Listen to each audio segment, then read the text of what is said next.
Back to my channel, Onsul Kaisa Blog. আৰু আজি আমি আইছো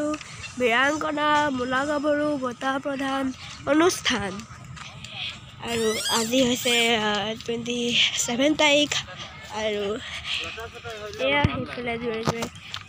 দোকানো লগাইছে আৰু এটা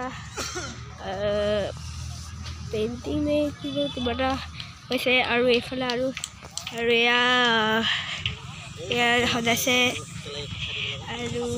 এয়া আমি তাৰ গৈ আছোঁ ইয়ালে পেণ্ডেলে এয়া আৰ্ট কম্পিটিশ্যন চলি আছে এয়া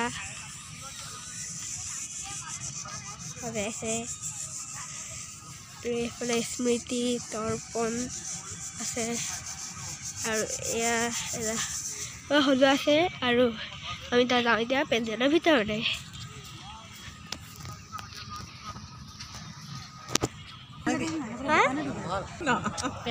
আৰ্ট কম্পিটিশ্যন চলি আছে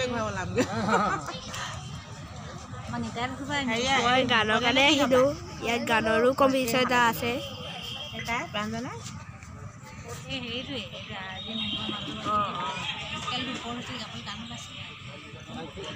গোটেইটো শুনিলে মানে সেই গীতটোৰ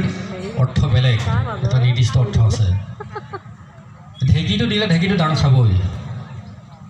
কিন্তু সেইটোকে যদি শিৰোনামটো গীতটোৰ নামকৰণটো TRP পাবৰ বাবে ভিউৱাৰ্ছ পাবৰ বাবে বিহু মঞ্চত নিজকে